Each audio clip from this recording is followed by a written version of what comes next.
Hello, Bigfoot enthusiast. Scott here from Squatch America. And Hannah, the chief cook, and shoot. Quit changing it. You won't have to remember it. Yes, thank God, it's chief cook and doggy mom in the paddy wagon. And shh, the dog is sleeping in the other room. And she's being really, really good. Don't wake her up. Yeah. So, well, we want to say hi to Renee and Uncle Bones and Patty. Yep. They hit the chat early, so. Yep, you three win the prize. I don't know what that prize is, but you win. All right. So you better play the intro. Better play the intro. Did you lose the intro? I lost the intro. No, I didn't. It's just, I gotta scroll to all this You've stuff. got a lot of garbage on your screen. I know, I got too much garbage on my screen.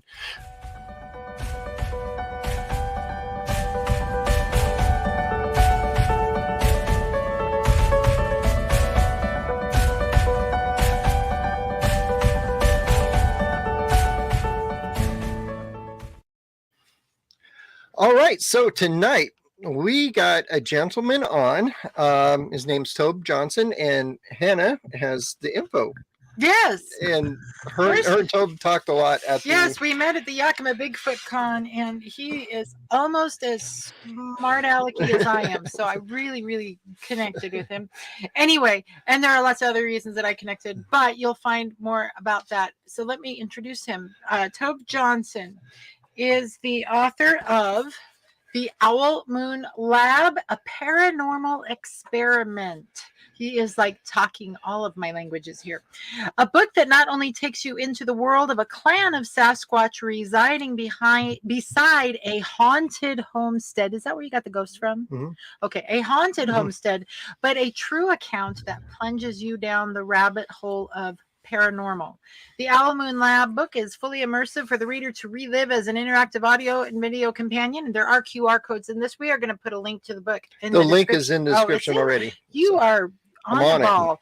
Okay. With over 40 attached links inserted into the pages, you can read along with immediate access to this strange tale. Hear, see, and feel the incredible evidence that Sasquatch is connected to the paranormal. All right, ladies and gentlemen, Tobe Johnson. How you doing, Tobe? Good to be with you guys. Thanks for having me. Awesome. All right. Hello, John. So before we get into this, I always ask everybody, and I've asked everybody who's been on our show, what got you into the Bigfoot stuff in the beginning? Well, it was building up just based upon the fact that I grew up as an only child, kind of glued to a lot of what was happening. We didn't have social media back then, but we had unsolved mysteries. That was kind of my Leonard Nimoy, was Robert Stack coming out of the fog. And that moment right there certainly left an imprint. But the bigger imprint I talk about in the book was Close Encounters of the Third Kind. And this character played by Richard Dreyfuss, Roy Neary. And, I was probably maybe 5 years old when I saw that, matinee showing, and the idea that a man would sit there and make a mountain out of mashed potatoes and say this means something, and then progress to the point where he leaves his family, his worldview, everything that he knows to go on this great adventure just seemed incredible. I'd never seen anything like it, of course, at that time. And that idea that something abstract, that something outside the normal means something, kind of set the pace for this only child to look into these mystery schools, I guess we'd call them. Oh, that's cool. I like that, mystery schools. Mystery schools. The reason I like that, it's like it harkens back to that very ancient paradigm of mystery religion, and I'm thinking of Avalon now. Okay. You can do that. Where the Oracle at Delphi and all that stuff, and I better shut up now. But mystery, yeah, absolute mystery. Mm-hmm. Embrace the mystery. Get comfortable with it. Yeah. Embrace the mystery. I do. Okay. Where'd that go? Uncle Bones just said, I grew up near Devil's Tower. And it's probably, I've been there. It's not made of mashed potatoes, actually. But it's very interesting, and it's kind of a mystery. A lot of native legends around it. Yeah, and that was part of it too. I grew up in the Pacific Northwest, and the Native Americans, although I didn't live near a reservation, it was steeped into the culture that the Pacific Northwest First Nations people took Sasquatch to a different level than fable myth. Their oral traditions, we go over this in the Longhouse via author scientist Henry Franzoni in this documentary Flash of Beauty that is out right now if people want to stream it. But the Longhouses own these trademarks stories, for lack of a better way to explain this. So these stories that are passed down have to be accurate, especially when they're explained to other people outside or inside their tribe. So they take them very serious. And I didn't really know any of that till 2005, when I met the first Native American I spoke to at the University of Oregon campus. And the process of getting to know Native Americans takes a lot of time, and that's oftentimes very difficult for our culture to understand. But the natives, the First Nations people, see things in a circular path, and we see things in a linear path. And understanding that, really, I think it's the path to understanding the phenomena we're going to talk about tonight. Is how are we going to look at this phenomena? Are we going to look at it as something that is going to add up to evidence that has a finality to it and the mystery is closed? Or is there something in place right now outside of our understanding that just is, and maybe we're not meant to know everything? Very true. Yeah, and I totally agree with that. Because I'm a Native American cultural anthropologist, so I've worked with tribes my whole life, and it takes time to get into a tribe, basically, to get people to talk to you about stuff, and they have to understand that you're going to respect them and their ways, and it took me a long time to get used to that circular thought patterns that they have. And once I figured that out, this was early on in my career, and I've done it for 25 years since then. So I've learned to respect, and the way they say things, there's different understanding to what, like I had a gentleman when we were doing a Bigfoot festival in Pocatello come up to me, a native guy. What's it? No, he was Shoshone. Yeah. Anyway, I can't remember. But anyway, he come up and said, hey, after we talked for a while, he said, well, I know where they cross. So, come, I'll take you out to show you where they cross. And a lot of people like, okay. Deer crossing? The deer crossing or whatever. No, he knows their ways and where they're going to be is what he meant by that, But once you start understanding the language, you get a whole better and deeper meaning to what they're saying. Exactly. Well, I think we need to get into the book. Okay. I did want to say I love a paranormal experiment. I'll just throw in my 2 cents. I don't think there is paranormal. I don't think there's supernatural. I think it's all natural. And what we consider paranormal or supernatural is just we aren't seeing it. We can't see it yet. Our spectrum stops here. But that doesn't mean that what's beyond our spectrum is any less normal or natural. I can tell you, the cats know. We've had the dogs know, so. Oh, yeah. So I mean, I get the verbiage, but just where I come from, there is no differentiation between normal and paranormal. It just, I might not get it. Magic is just science we haven't figured out yet. So there we are. Okay. The book. Tell us about the book. What do you want by the way, everyone, oh shoot, there goes the brain. You're not on tonight. It's the sea brain plus the menopause brain all wrapped into one. I can't even think. Plus, it's cold. It's and like it's freezing. It's like winter, and the winter brain. You know, it's kind of funny here in Eastern Oregon. The leaves haven't even changed and fell off the trees, and we got 4 inches of snow. So, yeah, same here. Yeah. Anyway, so tell us about this book. What's the genesis of this book? What got you writing it? We were talking pre-show. I am a voracious reader. At least I was before 3 rounds of grad school. So I'm not quite as voracious as I used to be, but I love a good read. This is a really good read. This is a really intense read. And it's taking me a long time to digest it, because there's so much to digest. But tell us how this came to be. You know, give our people Sure. I don't know, a Cliff Notes, Demi's version. I don't know, but yeah, sure. You know, I never planned on writing a book. That's the first book I'd ever written.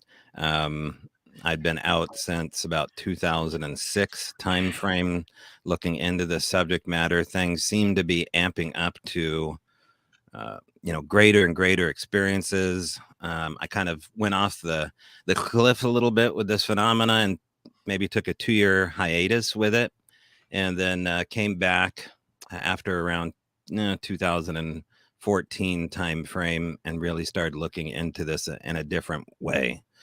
And that was basically me sitting back saying, I'm not going to go look for this phenomenon anymore.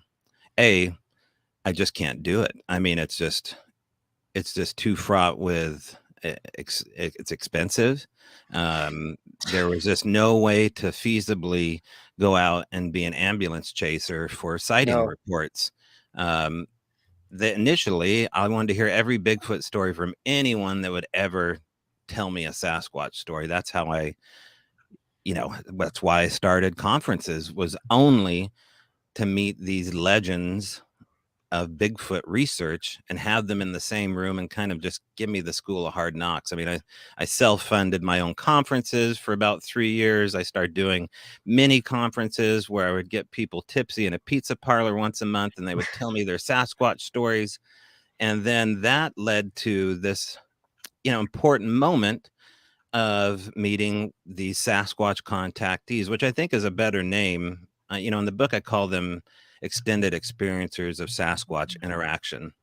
And this comes from the school of thought that Sally Shepard Walford, the author of Valley of the Skookum, her and her daughter Autumn Williams grew up in Ording, Washington, and they were really the first mother-daughter couple that kind of brought me under their nurturing wing, and super funny, sarcastic duo. But incredible Bigfoot stories. And they were telling me that this phenomena, A, isn't rare, and B, it comes to your house. In particular, the mother was telling me when it comes to the house, it's much stranger than if you experience it on their terms. It can be strange, but the strangest things seem to be happening on people's property. So these Sasquatch contactees seem to be having what I would be calling contactee experience, where things were tailor-made for just them, these important, significant, synchronistic moments that didn't just seem Bigfoot related. They seemed like they were related to other phenomena, because they're describing all of this stuff, including these lights. And that was the one thing, the initial thing that really gripped me, is that I could see what? I can see these organic energy balls within a Sasquatch area, and somehow they're unrelated. I had trouble with the fact that it was unrelated, but I was willing to entertain the thought that it was unrelated. And then it happened. It happened at an extended experiencer's house. And so this was back in the blog talk era, when there were no podcasts. There was just me, on the phone interviewing people on my old Dell computer, trying to find out whether or not this stuff is true. And so that's when I started leaning into the Tom Powells, the Henry Franzonis, the Ron Moorheads, the Lee Trippetts, who's probably one of the less known Bigfoot forefathers, a physicist from the University of Oregon, who helped fund quantum apparatus and understand the quantum physics behind the possibility of the supernatural. And so these guys were, telling this public school educated only child about all this intense stuff. And I'm just like, yes, this is like I'm living in the Art Bell show. I'm living in this Twin Peaks world. And by golly, things start happening. So that, to get to your question, how did this book come to be? Well, field notes, digital field notes, lots of interviewing, and just a passion to not have this figured out. That was really what kept me going after 2014. Was I didn't care if I didn't get to the answer. It was literally, an adrenaline junkie looking for his next fix. And this offered miles of adrenaline. And that was the goal, is what kind of crazy situation can I have out in the woods that was more bonkers than the last one? And that got us to the Al Moon Lab. And I just knew that was lightning in a bottle. And so we filmed, we recorded audio. We had as many other witnesses come out there, and a couple different documentary crews. And that's where these 2 documentaries, almost 3, came out of in this book. Okay. All right. We're gonna ask you about the Al Moon Lab. We've got a little ad we got to do right now. So I don't know which one we want to do first, honey. Do we? Well, we're all drinking coffee. Let's do that one. Okay. So here we go.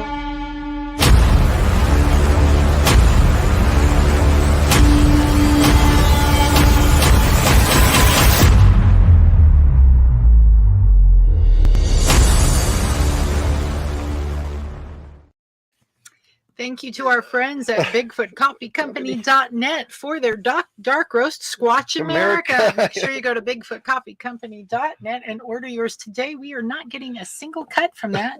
We just love them. Yeah, there we go. And their dark roast is named after us. So yes. So there we go. So let's get back to the comments here. Let's see if we got any.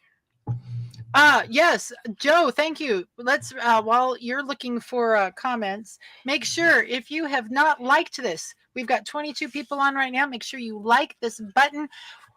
We have good news for like this. Push the like button. What is I was reading the Owl Moon Lab all afternoon. I think I fried a few synapses up there. We have got great news. Scott just discovered this the other. First of all, we are up to almost what, 2,200 subscribers. Mm-hmm. So and that's huge. We also saw one of our videos in a YouTube recommendation list, which means we are beating the shadow ban. Yeah, we are. We're beating it. Yeah. So keep it up. Like, share, subscribe. I even share this on my YouTube or on my Facebook page now, which I never used to do because it's weird. But anyway, so thank you for liking and doing all the things. Okay. All right. We're back. So we actually mentioned you in our last video, and somebody popped up a question last week. It's like they don't understand the Al Moon Lab. So what is the Al Moon Lab? I don't either. Yeah, I know. It's kind of hard. Yeah.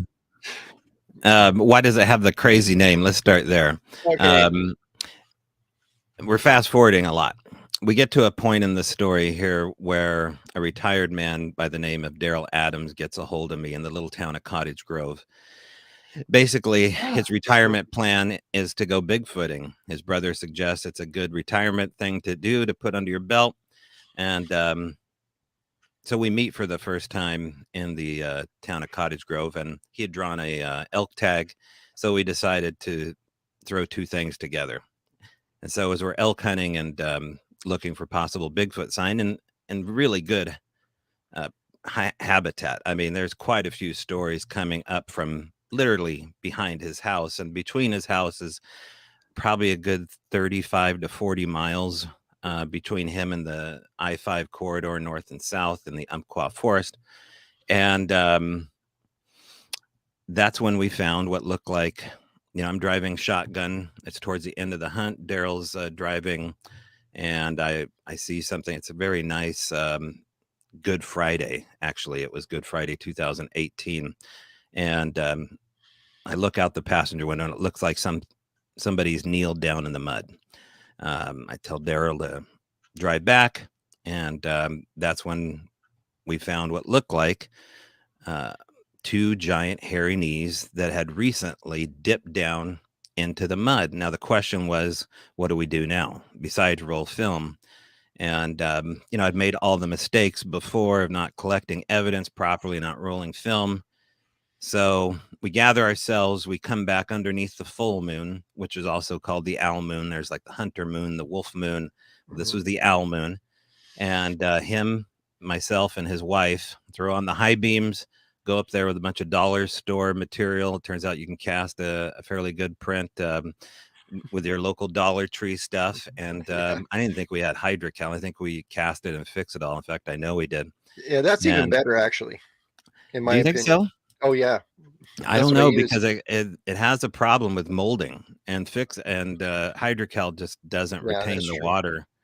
But that's all we could get. If I could have casted in hydrocal, I would have. But we didn't even know what we were casting.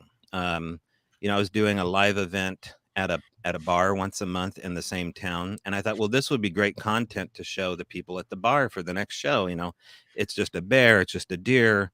We knew it wasn't a man because we could see black tufts of hair coming up out of the bright red clay, and it looked really fresh. Like there were no pine needles down in it. There were nothing. There was just like fresh anatomy right there, except on the right side.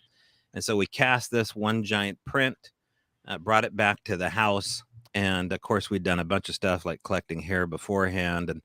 And we sent it off to a gal named Cindy Adams in Canada, who worked with the Olympic Project. And she agreed to come on the big screen and basically do a reveal of whatever she found out with this hair. And it was at that moment that things really changed, because, I was expecting her to say anything but what she said. But what she said is, the hair that you collected was number 6 out of 200 hairs that I've collected that falls into the category of a Sasquatch. And I would say that it falls into the category of a juvenile Sasquatch from Ocean Shores, Washington. It seems to match whatever was happening.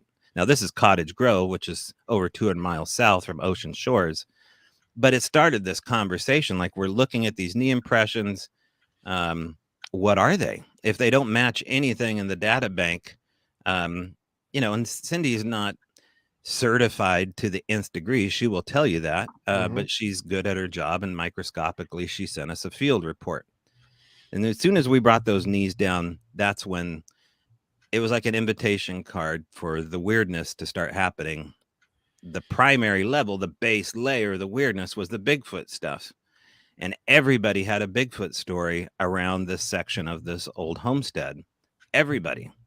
And so that's really what the story is about, is Sasquatch connected not only to, this area, but what's happening here with these people that feel as though they have been subjugated to the outer realms of the Bigfoot world, for the fact that they say stranger things happen at our house, and Bigfoot's one of those things.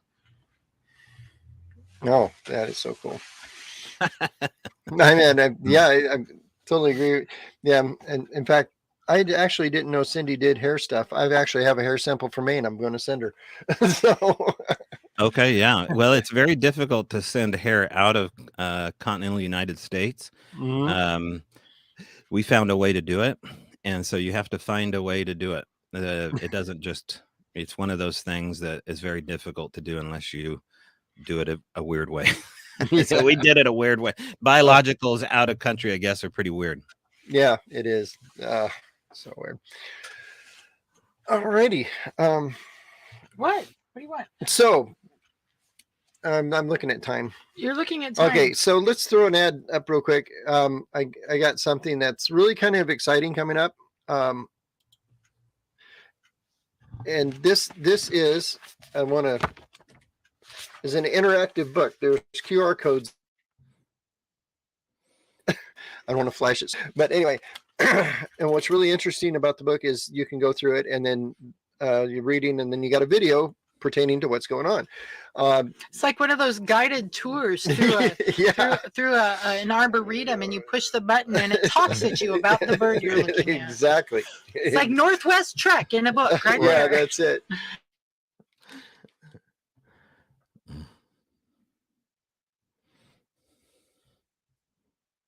Uh-oh.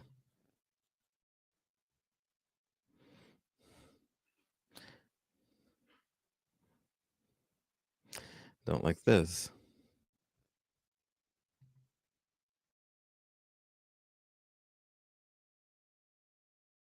Hello. Great.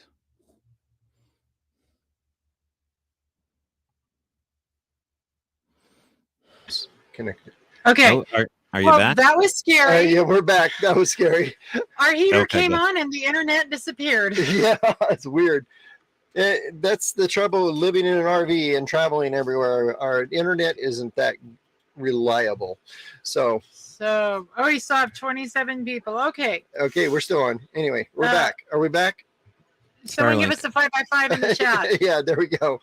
All right. So, anyway, Okay, all's good. Okay, great. What were you going to say? okay. I was going to say about the interactive book. There's this gentleman from Spain who was interested Yes. in Bigfoot, had traveled over here on a vacation to the Pacific Northwest, Oh, I heard and about didn't this guy. realize there was so much Bigfoot culture in America, because like every ice cream store in the world has a Bigfoot statue out front, you know, Mhm. up here in the Pacific Northwest. So he decided to come back and write a book, and he's doing an interactive book that has a lot of interviews and stuff like that. And his book's coming out 2020, the end of 2023. So it's a little ways out, but he put together a Video trailer. for the book, and I want to show it to you. So here we go. Sasquatch is like us, human beings. They eat, they live, they drink water to survive. To us, he's another mammal on the earth. You're right there. It's right there in front of you, and there's no denying what you're looking at.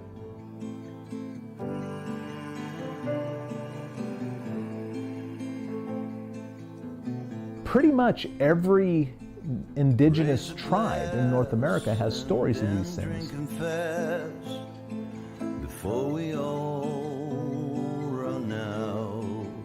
Science starts when you have a question. There's all this evidence, there's all these experiences that suggest that there's something out there. So simply to just dismiss it because it can't exist, therefore it doesn't exist, is just silly to me. It's just really counterproductive. It's too good of a costume for two cowboys from Washington to have created. Is the love they love the leaves. Is the love. There are things that happen that you cannot explain with everyday logic. And I can see this, it was massive. This thing was just a big head, dark body. It was just really super muscular and really, like a runner, just put his arms down tight by his side and just jammed up that hillside like it was nothing. If there was an 800-pound gorilla out there, people would be seeing it. And I said, well, isn't that where our conversation started? People are seeing it. You're not crazy. You're not cursed. You didn't see a demon. You saw a perfectly normal animal, and it's okay.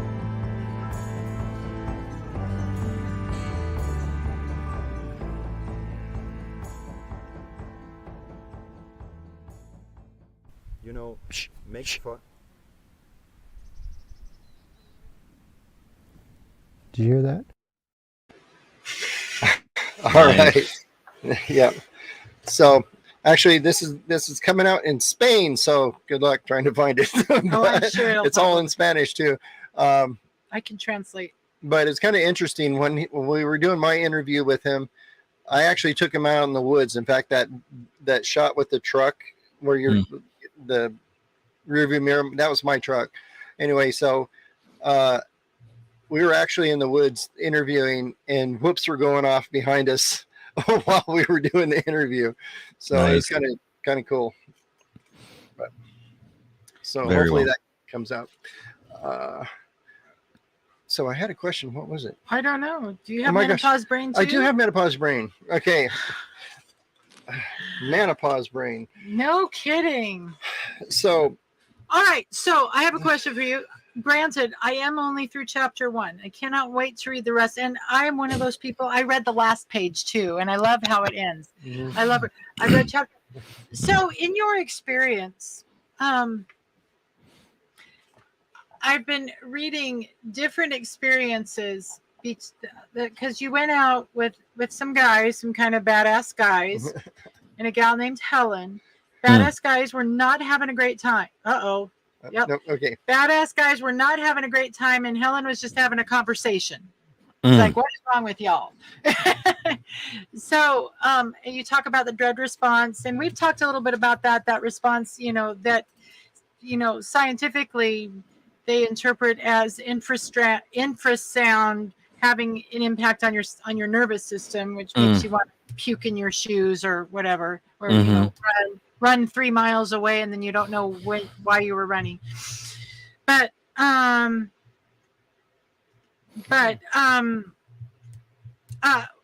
in your experience, who seems to have a more, I don't know how to say it, maybe a more naturally connected experience with Sasquatch, masculine or feminine? Oh. Gonna start that fight.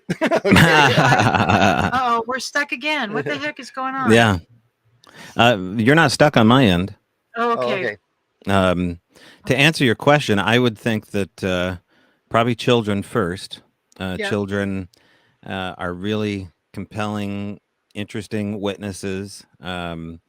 There seems to be something to them showing themselves to children more readily. I don't think that this phenomena is rare, first of all, which differs to a lot of what we just saw, with probably Sonia Zohar taken out of the context. But most of the people that are invested in the theory that this is only natural, that this is only explained through the eyes of Newtonian science or a relic hominid, they would probably, I would think, that's us. Can you guys hear me? See, we heard it. No, I don't know if they can hear me or not. My signal's still going. Okay, yeah. Kind of froze up for a second for us. I don't know what's going on with it.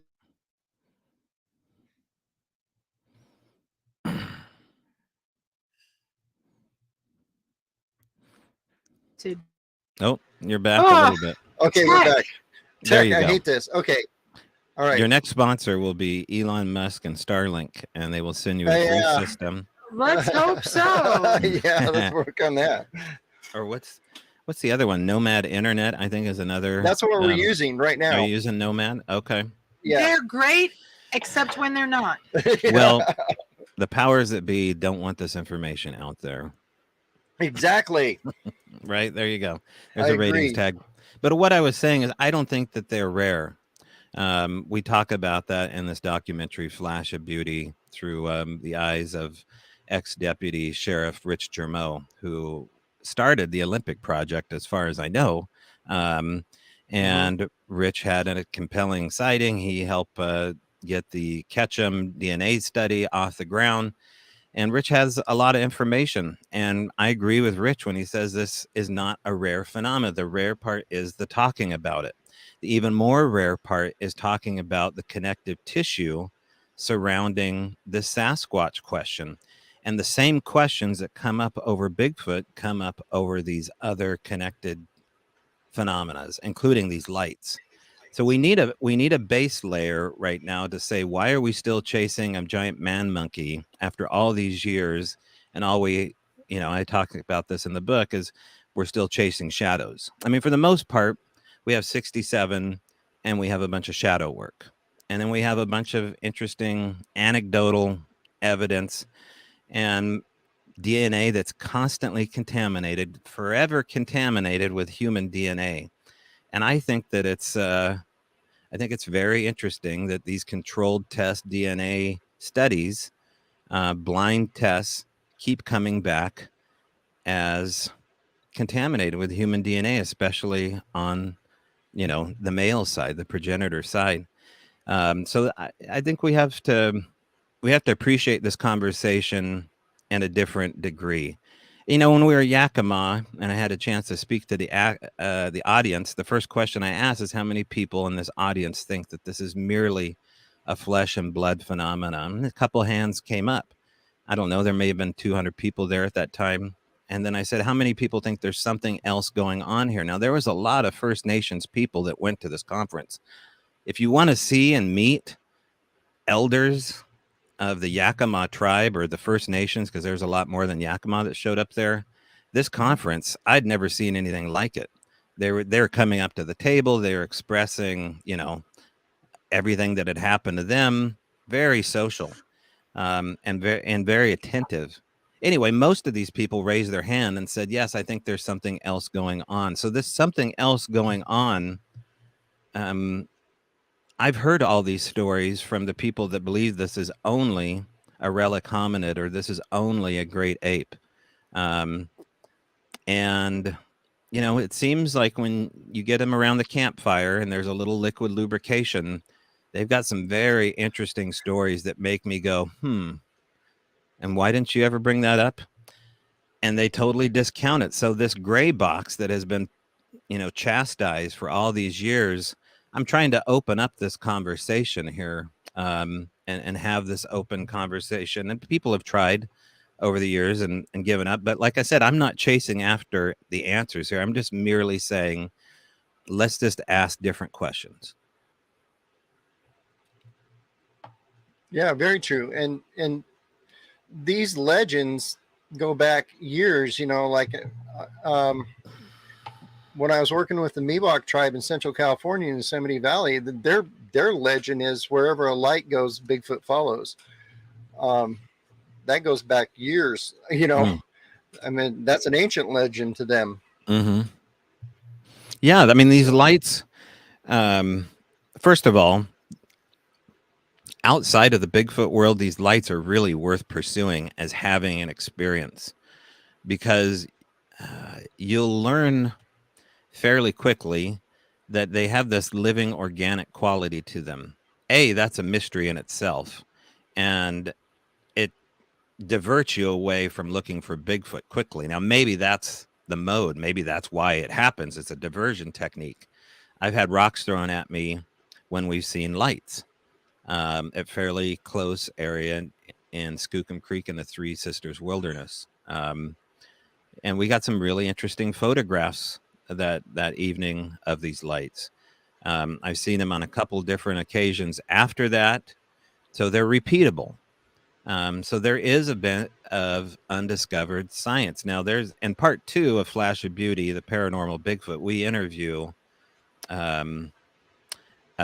a guy who's writing a book called Dark Matter Monsters. And he gets into the subject matter of looking into Sasquatch through something, relic neutrinos, I believe is the verbiage that he's using. And these relic neutrinos are basically evolved gases of some kind, and that they have this hyper intelligence attached to them. Now, that's a big chunk to bite off here, but why are they happening?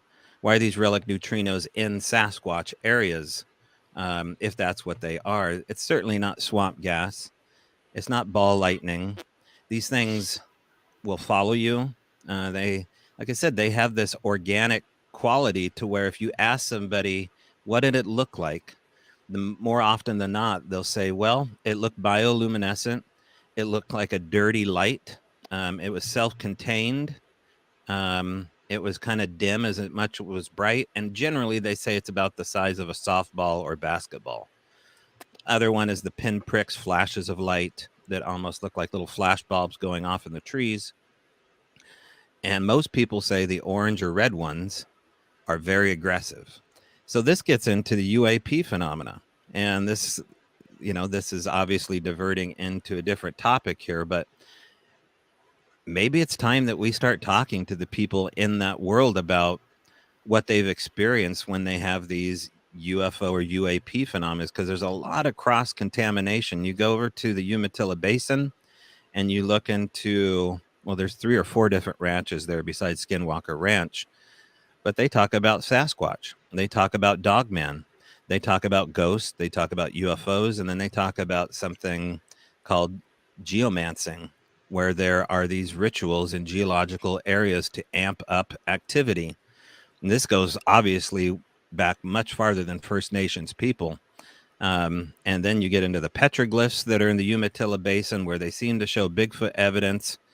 And the last one I saw with this guy on YouTube called Carl the Crusher, which you can go watch yourself tonight. He found incredible petroglyphs of what look like these horned beings holding out their hand. And there's this incredible spiral coming off of their extended arm, and out of that spiral are cattle dropping upside down. Almost look like a portal opening up.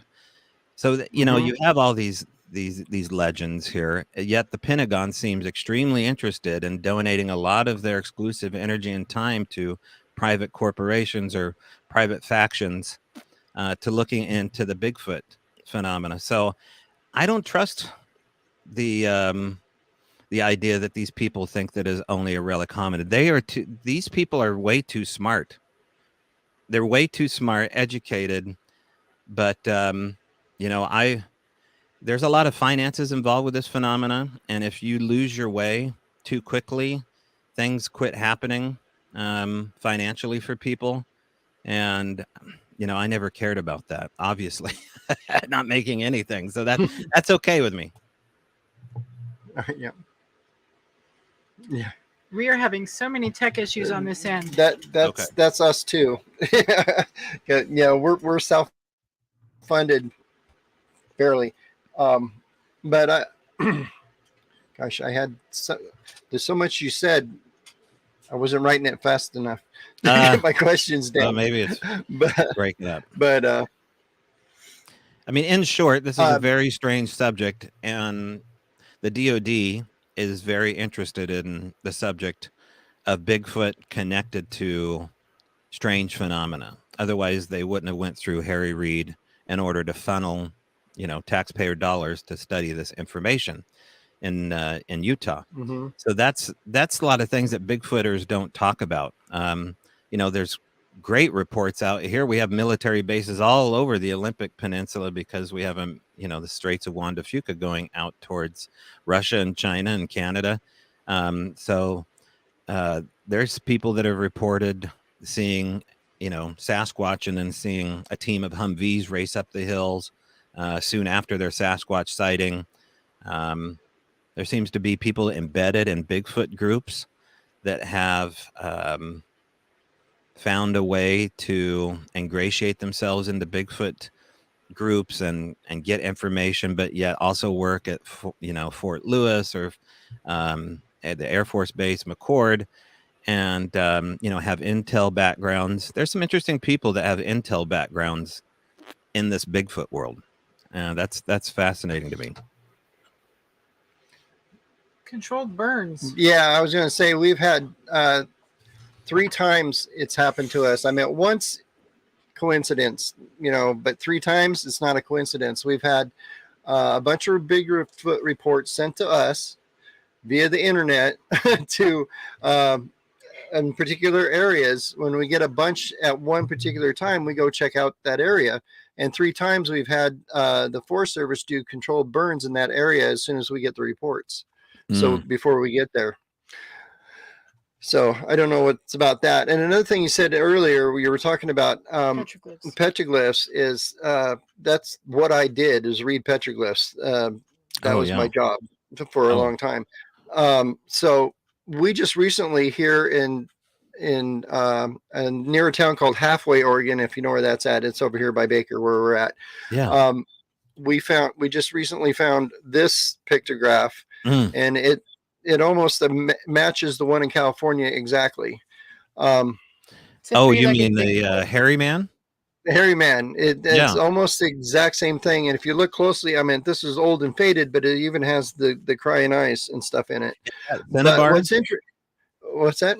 Is that cinnabar that they use to stain that? They use gosh, the word just went out of my head. Okay. They use ochre. Yeah, red ochre it's called. Okay. Which I think is the same thing as cinnabar. I think that's another name for it. But anyway, it's red ochre. It's a mineral, basically rust. Okay. But what was next to this, I don't have it on my thing here, but there was the skinny, scary man, what we call skinny people or tall men. That's in Slender Man. Slender Man. That's something different. Anyway, but that's in Native American culture it's a warning sign. And they also had a symbol for avoid this area next to this, but they also had the warning symbol, the tall man. It's they're really elongated, have little short arms, short legs, and a big round bulbous head. That symbol was next to this one. You know, so it's like a warning symbol. At the Al Moon Lab, there was attempts of us to communicate back and forth on the property and mainly behind the property, and we were, waiting to find images like that on or near these areas, but instead it seemed like direct communication between the phenomena and us. Now, was it always Bigfoot? I don't know, but when you find giant greasy handprints and size 14.5 consistently with hair, then it gets into a different, and then, we were all witnesses of one sort or another on the property, not too far from this area near Brownsville, Oregon, and Cascadia, Oregon, is some very interesting petroglyphs that nobody really goes to or knows about, and you can walk right to them.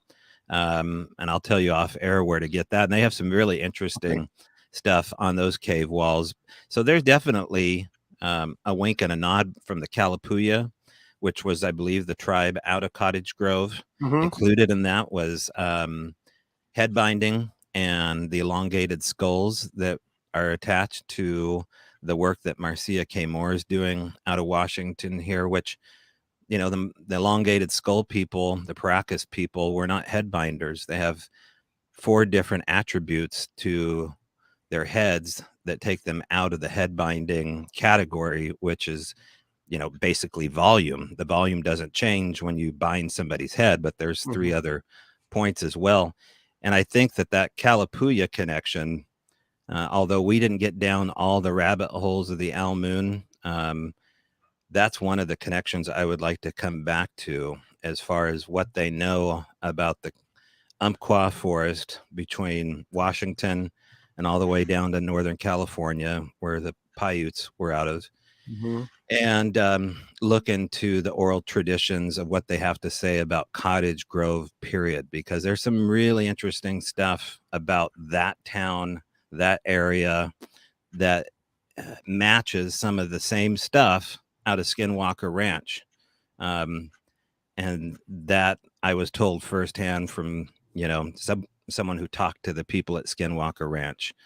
So they're pretty interested in this story, and hopefully we get into that at a later time. But, get basically the geology, I think, is being overlooked by a lot of Bigfooters right now, and they may need to change up how they look geographically for the phenomena. That's really interesting.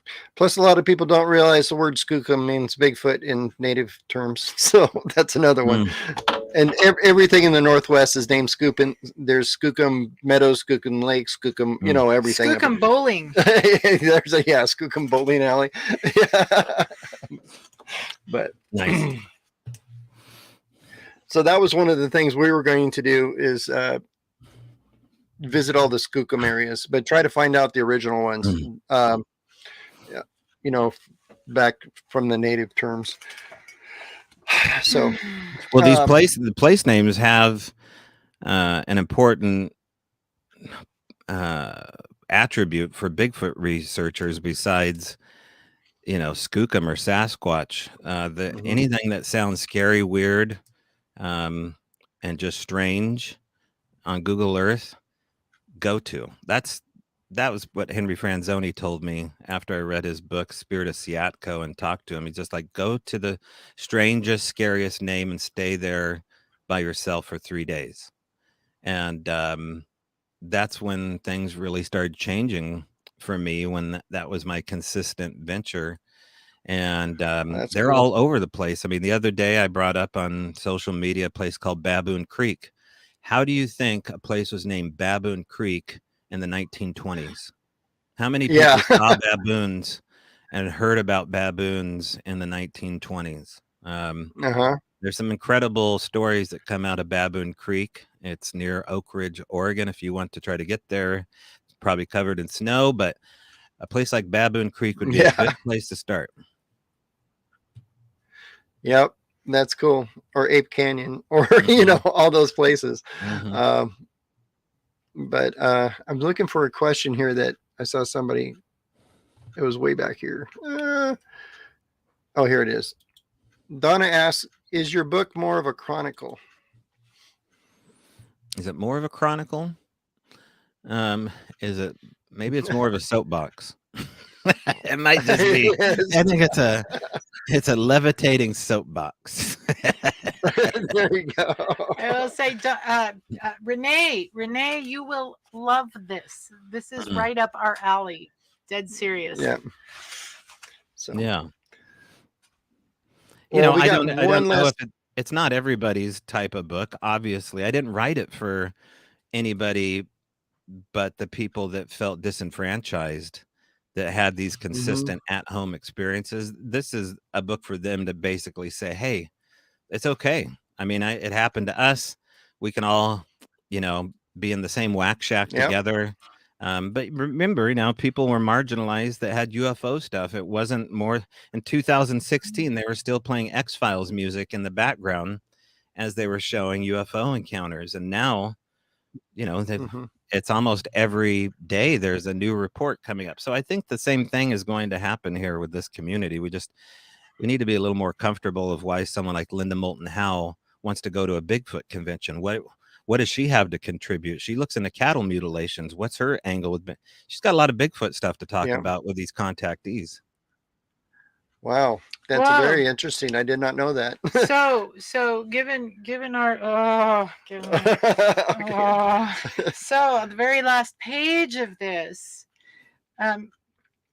so far, the interaction between the new place I call home is different from what I experienced at the lab. If I summed up the differences between the two worlds, the old world was masculine and the new world feminine. Those of us in the super uber duper boo-boo community talk about the energy of the planet shifting from masculine to feminine. Right now we're in a major planetary shift that went into high gear. Guess what? In 2020. And you've got amazing 2020 stories, which we'll have to bring you back on for. But where was I going with that? Oh, so why do you think there's an uptick? I mean, it's not rare, but why is there? It seems like all these different communities of weird and wacky and wild and not taught in public schools or private for that matter experience. So you've got UFOs and Bigfoot and mutilations and this and that, the other thing. Everything seems to be cross-secting now. What's going on? Oh, I remember Art Bell used to call it the quickening. Right. Yeah, that is what he called it. Can you guys still hear me okay here? The sound started to fade out. I don't think there's people sense that we don't have time for the BS anymore, and people care less about what people think about them because we've been so lied to for so long, especially over the last 2.5 years.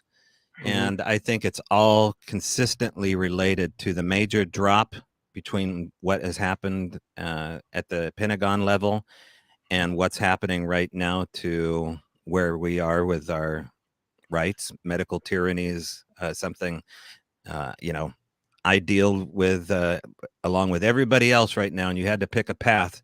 But I think when we're looking at something like what's happening right now with the supernatural, is that people want a way out of all this BS.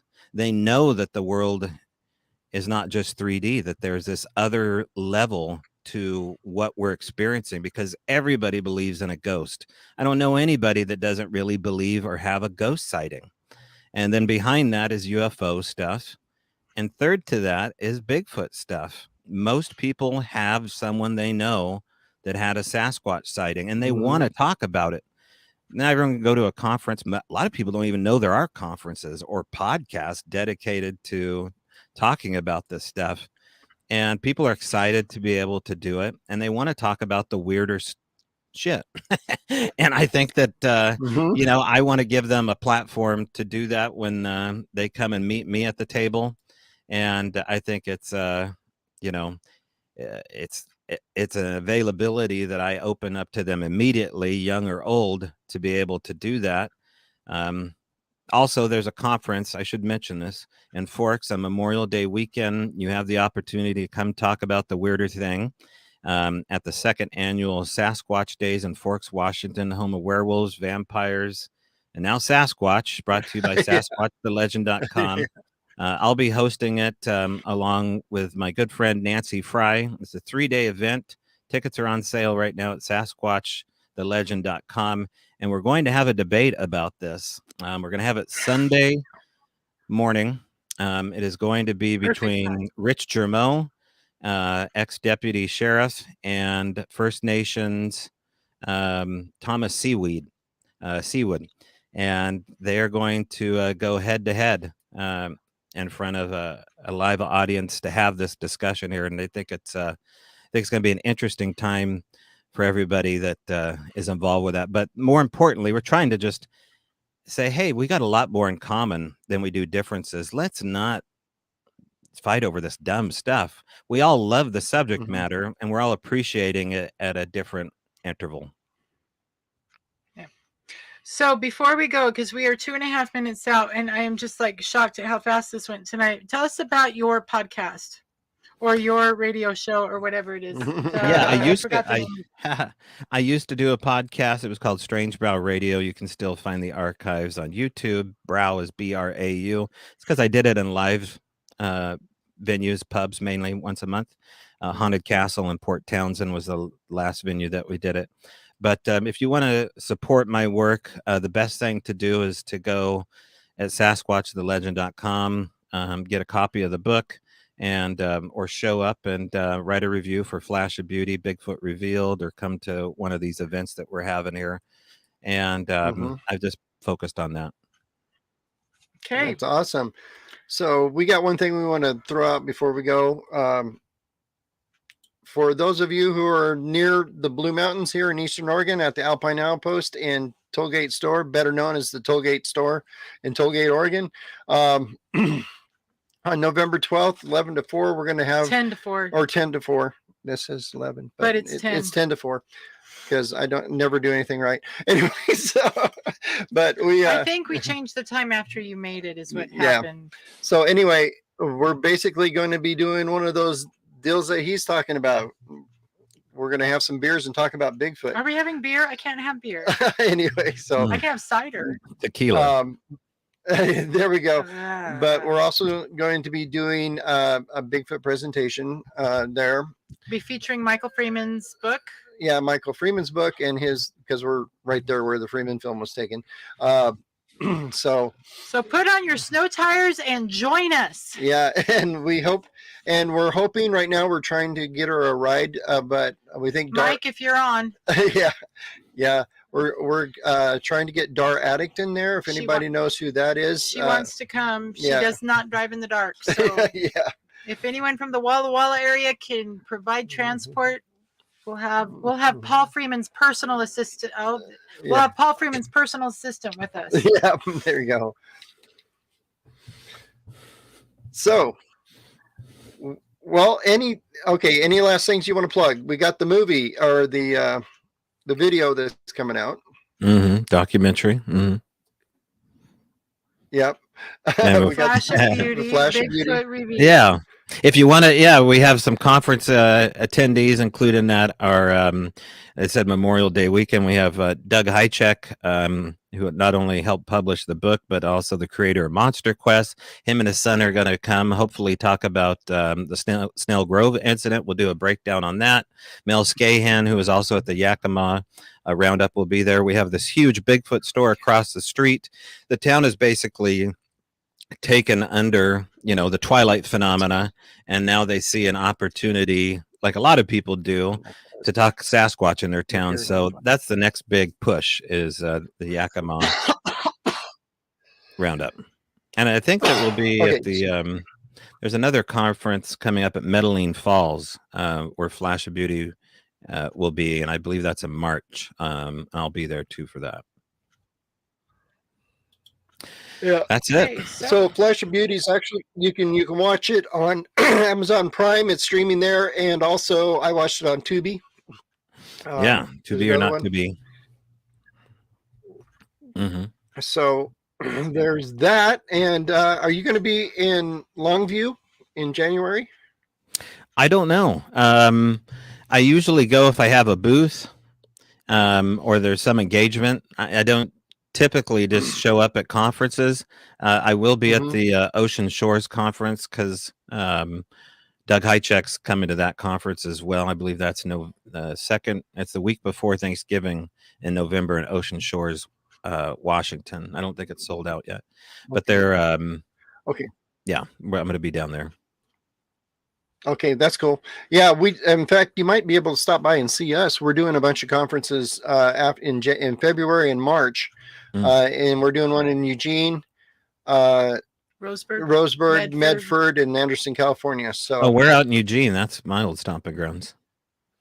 Yeah, it's going to be at the Expo Center in Eugene, and it's a sportsman show. Oh. See, we step outside of the box a little bit, and we go to these sportsman shows. And trust me, hunters got stories. Oh yeah, yeah. I've always thought Bigfooters should be at the sportsman show. Good nab. That's my old stomping grounds. Okay, all right. So, well, okay. So as always, remember, we are at the end. So our job is to investigate the unexplained. Not to explain the uninvestigated. So please like and subscribe and share this with your friends. Thank you so much, Tobe, for coming on. We will definitely have to have you back when I finish the book, and I have lots of questions for you. I can't make that go away. Okay. Well, push there we the go. right button. Oh my gosh. We have had more tech problems on our end. I think something is interfering with our ability to interact. Yeah, there we go. It's true. So anyway, any last words, babe? Nope. Okay. Thanks so much. And we love y'all. I don't remember what I say to get us out of here, but we'll see you next week. Bye. Go out and find Bigfoot.